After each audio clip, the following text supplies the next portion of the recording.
रविशंकर प्रसाद BJP के वरिष्ठ नेता हैं, सांसद हैं, वो एक तर्क पेश करते हैं सभापति की तरफ कि क्यों लगता है कि विपक्ष अगर सीजेआई आ जाएगा और विपक्ष को सीजेआई के समर्थन से ही चुनाव सुधार की अपेक्षा है, जो कि कहीं ना कहीं ये सेपरेशन ऑफ पावर तक वो लेकर जाते हैं कि इसके लिहाज से भी ये सही नहीं है। प्रोफेसर गुरमीत, देखिए, एक ज़माने में ये कहा जाता था कि बहुत राजनीतिक व्यंग्य लिखा जाता था। आपने संभवतः नाम नहीं भी सुना हो तो मैं आपको बताऊं, एक लेखक थे हरिशंकर परसाई, हिंदी के। वो बहुत ज़बरदस्त व्यंग्य लिखते थे। जी और शरद जोशी थे, ये सब लोग थे।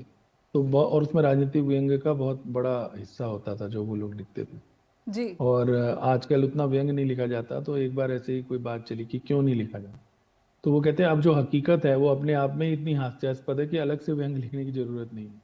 तो कई बार जब बहसें होती हैं, कई बार जब भाषण होते हैं, वो चाहे किसी भी पक्ष से हो, उसमें ऐसा लगता है कि ऐसा तो हम कदावा नहीं कर सकते कि उन लोगों के पास बुद्धि नहीं होगी और हमारे पास ही होगी। फिर भी एक नागरिक के तौर पे, एक श्रोता के तौर पे जब आप बात सुनते हैं तो आपको बड़ा आश्चर्य होता है कि कहाँ से बात कहाँ चली जाती है। जी और पहली बात तो ये है कि अब जहाँ इस डिबेट की बात है जो आज हुई है पार्लियामेंट में, कल भी हुई वैसे, तो अभी अमित शाह का जवाब आना है उस पर, और वो शायद कंक्लूड करेंगे उस डिबेट को। लेकिन जो जो जो जो पहली बात तो ये कि चलो इलेक्टोरल रिफॉर्म्स में हालांकि सरकार चाह रही थी, मतलब अपोजिशन चाह रही थी कि खास तौर पे एफआईआर पे बात हो, जो प्रक्रिया चल रही है, और सरकार ने उसको एक वाइडर वो देख के इलेक्टोरल रिफॉर्म्स का डिबेट का एक दिन रखा वंदे जी मातरम के बाद। तो पहला बात तो ये है कि क्योंकि ये इशू लगातार अपोजिशन उठा रहा है, तो डिबेट पार्लियामेंट में हुई है, ये एक अच्छी बात है मुझे लगता है कि अलग अलग बिंदु उसमें आए हैं। जी और ये प्रत्याशी थी था, ये आप एक्सपेक्टेड ही था, जिस तरह से आजकल डिबेट है कि वो विपक्ष की जब काट होगी तो उसमें पुरानी बातें उभर के आएंगी।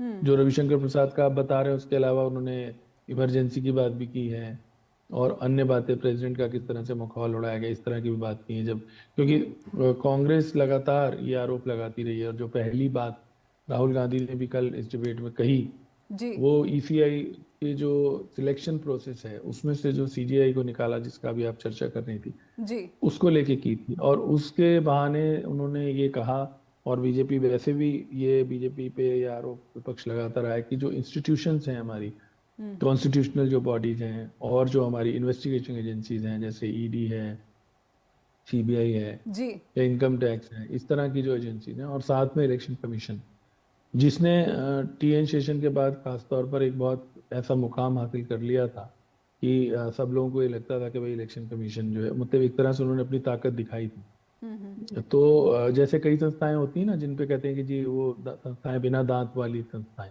जी तो इलेक्शन कमीशन ने ऐसा, जिस तरह का वो कार्यकलाप रहा, वो काफी सालों तक इस तरह से रहा कि जहां मुख्यमंत्रियों को भी उन्होंने ये कह दिया। एक बार मुझे याद है कि चौटाला साहब मुख्यमंत्री थे हरियाणा में, और उन्होंने कह दिया था कि आप एंटर नहीं करेंगे हरियाणा की सीमा में, बल्कि वो फिर कोर्ट में भी गए थे कि मैं वोट कैसे डालूंगा और ये सब चीज। तो वो फिर लगातार पिछले कुछ सालों से, और उसमें क्योंकि बदलाव हुए भी, पहले सीजीआई होते थे, अब सीजीआई का होना अपने आप में कोई चीज सुनिश्चित कर देगा ये तो ऐसा नहीं हम कहते, लेकिन एक प्रक्रिया बनी हुई थी, जब उसके साथ छेड़छाड़ की जाती है तो फिर कुछ सवाल उठते हैं कि भाई सरकार क्यों ये परिवर्तन उनको करना पड़ा। और इसी तरह से जो बाकी मुद्दे हैं, और जिस तरह से लगातार पिछले एक साल में या पिछले लोकसभा चुनाव के बाद खास तौर पे जी ये जो वोट चोरी वाला मुद्दा चला हुआ है, हालांकि अगर हम वोटर के हिसाब से देखेंगे, या वोटर बिहार का जो हालिया इलेक्शन है उसमें तो बहुत ही भयंकर बढ़त मिली है एनडीए को। तो उस हिसाब से लोगों के बीच में, हालांकि आपको मालूम है वहाँ एक यात्रा भी निकाली थी उन्होंने, तो उससे लोगों के बीच कोई बहुत असर हुआ है वो तो नहीं देख सकते। लेकिन जैसे मैं हमेशा कहता हूँ कि इलेक्शन डेमोक्रेटिक किसी भी सिस्टम में इलेक्शन का पारदर्शी या फेयर होना बहुत जरूरी है, क्योंकि उसकी बुनियाद ही वही है, इलेक्शन फेयर होना। तो जी अगर इलेक्शन पे कोई सच्चाई है तो वो दूर होने चाहिए। अनफॉर्चुनेटली ये जो डिबेट हुई है इसमें अभी तक कुछ ऐसा निकल के नहीं आया कि कोई बात ये हुआ हो कि भाई ये सुझाव दिए गए हैं जिनको अब सरकार लागू करने की सोचेगी या इस पे फर्दर कोई कार्रवाई करेगी। हम्म। सिर्फ आरोप प्रत्यारोप तक ही वो बहस सिमट रही है, जी। जो पहले से अंदेशा था भी। लेकिन मैं फिर भी ये मानता हूँ कि चलिए पार्लियामेंट में डिबेट हुई है और इस मुद्दे पर ध्यान सबका गया है और सबने अपनी अपनी बात रखी है। हम्म। तो और भविष्य में, और नेचुरली इलेक्शन कमीशन पे एक तरह से डिबेट इलेक्शंस पे हो रही, तो इलेक्शन कमीशन भी इस डिबेट को पूरा सुन रहा होगा। हम और जी। आप तो हो सकता है बीच बीच में सुन रहे हो। और वो इससे कुछ पॉइंट्स लेके ये कोशिश करे कि उसकी जो क्रेडिबिलिटी है, हम्म। जिस पे सवाल उठ रहे हैं, वो ना उठे, तो शायद ये बहस जो है वो थोड़ी सार्थक हो पाएगी। जी। जी, एक ब्रेक लूंगी मैं इससे पहले कि डॉक्टर सुधार हो जाएगा। तो ऐसा तो हो नहीं रहा है, अभी भी फर्जी और जो डुप्लीकेट एपिक हैं उनकी संख्या लाखों में बनी हुई है, बिहार में भी बनी हुई है। तो फिर ये तो उस नीयत को नहीं दर्शाते हैं कि रिजल्ट जो है वो बेहतरीन मिल रहा है, इसलिए इस प्रक्रिया को आगे बढ़ाई जाए। एसआईआर पर तुरंत रोक लगाई जानी चाहिए। सत्ता पक्ष को इस बात को मानने में क्या हर्ज है? जी। देखिए, अगर हम ये उम्मीद करें पिछले 11 वर्ष के अनुभव से, जिस तरह से सरकार चली है, कि उसमें सरकार इस तरह से उदारवादी दृष्टिकोण दिखाते हुए विपक्ष की बात सुन के एसआईआर पे रोक लगाएगी, तो मुझे लगता है कि ये थोड़ा एम्बिशियस ज़्यादा हो जाएगा। एक किसान आंदोलन को छोड़ के हो सकता है एक दो मामले और हों जहाँ पर बैक ट्रैक किया हो, बाकी चीज़ों में तो सरकार ने बैक ट्रैक नहीं किया जो उनकी, बल्कि जितनी हमने कार्यप्रणाली देखी है उतने उससे ये लगता है कि उल्टा, जैसे हम बोलते हैं offence is the best defence, उसी पे जो सत्ता पक्ष है वो चलता रहा है।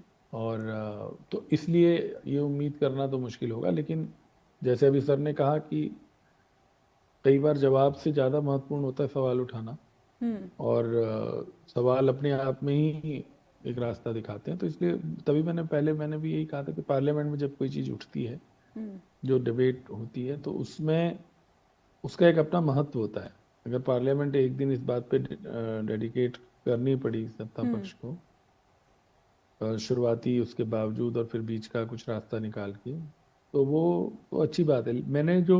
मैं कहना चाह रहा था वो ये कि जिस तरह का माहौल है अभी, उसमें अब मान लीजिए कई सांसदों ने ये बात कही और अखिलेश यादव ने भी ये बात कही, और उन्होंने उदाहरण भी दिया कि कई ऐसे देश हैं दुनिया के जिन्होंने ईवीएम लागू की और फिर दोबारा से वो शिफ्ट किए जी बैलेट पेपर। जी जी। तो और उन्होंने ये डिमांड की, और विपक्ष लगातार ये डिमांड कर रहा है। अब केवल पार्लियामेंट के अंदर की गई है वो डिमांड, लेकिन विपक्ष लगातार ये कह रहा है कि अगर पहले बैलेट पेपर पे इलेक्शन होते थे, अब क्यों नहीं हो सकते। या मनीष तिवारी जिन्होंने ओपन की डिबेट जी कांग्रेस के, उन्होंने कहा कि वीवीपैट आप या तो 100% करो, क्योंकि अभी को मालूम है कि जो वीवीपैट की मशीन लगाई गई है वो एट रैंडम लगाई जाती है, बीच बीच में, मान लीजिए 100 में से एक मशीन में लगा दिया, इस तरह से उसका सिस्टम है। तो अब आप कुछ सोच के देखें कि क्या आपको ऐसा लगता है कि इस प्रकार का जन दबाव या विपक्ष का दबाव है कि 2029 में जो अगला चुनाव होगा, जिसमें डिलिमिटेशन भी होने की संभावना है, स्त्री आरक्षण भी होने की बात है, उसमें कोई एक बड़ा शिफ्ट इस प्रकार का हो पाएगा? कम से कम मुझे नहीं लगता कि इस तरह से हो पाएगा, अनलेस कि वो आंदोलन क्या रूप लेता है, कितना बड़ा रूप लेता है, कोई और ऐसा मुद्दा होता है। राजनीति में आप रूल आउट नहीं कर सकते, कभी कभी रातों रात सिचुएशन बदल जाती है।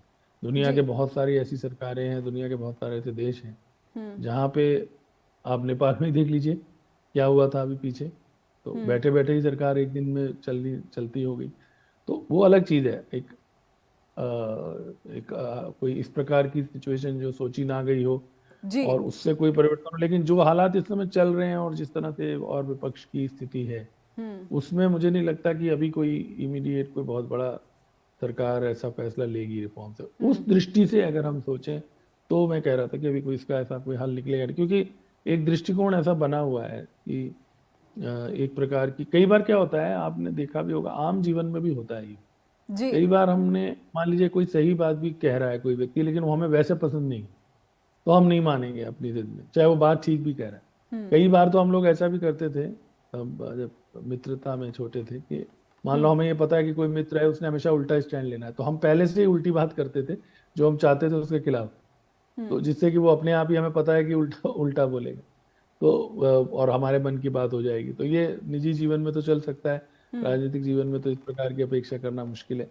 तो वहां पर इस समय मुझे कोई ऐसा नहीं लगता कि इस डिबेट का कोई बहुत नतीजा निकलेगा या तो कोई डिबेट का नतीजा नहीं कि हम निकलेगा, लेकिन जैसा आपने कहा कि चुनाव सुधार की जिस तरीके से आपको बहस की उम्मीद थी, तो ऐसे क्या जो है सुझाव आने चाहिए थे जो विपक्ष ने रखे और वो जो है आपको महत्वपूर्ण नहीं लगे? जैसे सीजीआई को क्यों हटाया गया, इसके पीछे क्या नीयत थी? पूरा कंट्रोल करना चाहते थे? उसके बाद जिस तरीके से उनको लीगल इम्यूनिटी दे दी गई, ये तमाम कानून बदलकर जो है सिलसिलेवार तरीके से सरकार ने ये बदलाव लाया, और उसके बाद ये जो चुनाव हो रहे हैं, चुनाव की विश्वसनीयता पर सवाल खड़े हो रहे हैं। विपक्ष की ये मांग है कि आप चुनावी डाटा, सीसीटीवी फुटेज दिखाएं, मशीन रीडेबल जो है लिस्ट सौंपे। इसमें हर्ज क्या है? अभी भी बिहार मैंने में ये जो नहीं मतदाता जिनका नाम काटा गया है, उनका नामवार जो है कोई भी सूची नहीं मिल सकी है, बल्कि पूरी वोटिंग खत्म होने के बाद पता चलता है कि इतने मतदाता इस दरमियान भी बढ़ गए, और वो लाखों में बढ़ गए। जी आप जो बात कह रहे हैं मेरे से कि भाई अगर ये इसमें हर्ज क्या है, तो ये सवाल तो अब अमित शाह जी बताएंगे कि उनको क्या हर्ज दिखता है। मैंने ये नहीं कहा, मैंने कहा मुझे ऐसे आसार नहीं लगते कि सरकार इन सभी मांगों पर किसी रूप में उसको आंशिक रूप में या पूरे रूप में स्वीकार करने की बात करेगी। जैसे आप अभी कह रही हैं कि सीजीआई को हटाया, और उस समय भी इसकी बहुत चर्चा हुई थी, और ये कोई मुश्किल नहीं है, कानून बनाया पार्लियामेंट में, कानून दोबारा भी बन सकता है। और हो सकता है कि अगर जो विपक्ष कह भी रहा है कि जब हम सत्ता में आएंगे तो हम ऐसे करेंगे वैसे करेंगे, दुनिया भर जी की बातें कह ही रहे हैं, और तो उस समय हो सकता है ये चीज दोबारा हो।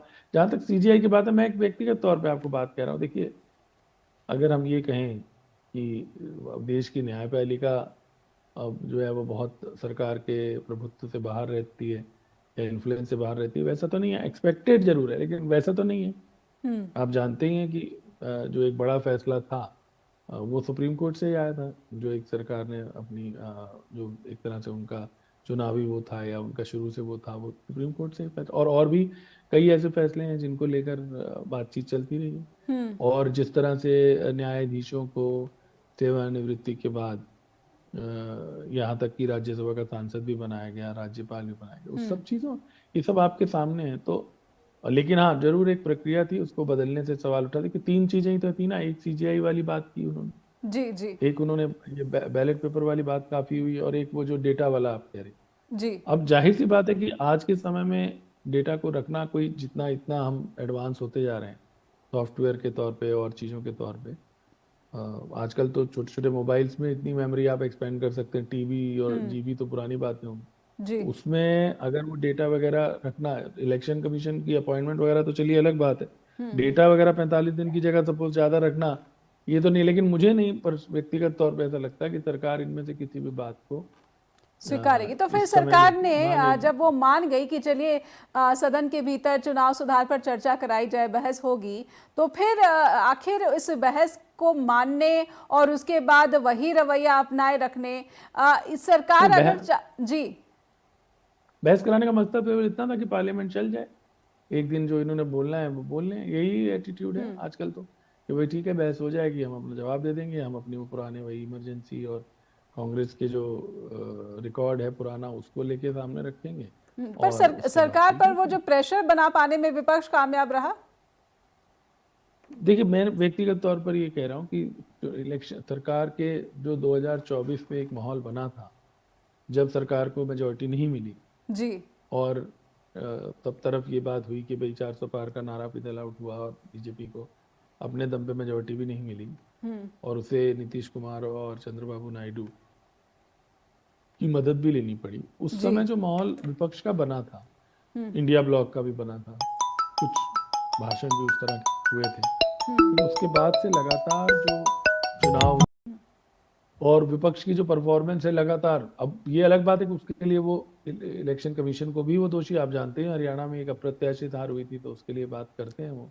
जी लेकिन जब जैसे बिहार में इतनी बड़ी हार हुई या महाराष्ट्र में उतनी बड़ी हार हुई, तो उससे जो एक मोमेंटम गेन किया था विपक्ष ने, वो कहीं ना कहीं गया उनके हाथ से। और और सरकार का, जैसे मैंने कहा, वो एग्रेसिव है ही शुरू से, तो उसमें आज के समय में जो स्थिति है, उसमें मुझे नहीं लगता कि सरकार पे कोई बहुत बड़ा दबाव इस बहस से पड़ा दबाव हुआ है। बना पाने में विपक्ष कामयाब हुआ। एक छोटा सा ब्रेक लूंगी।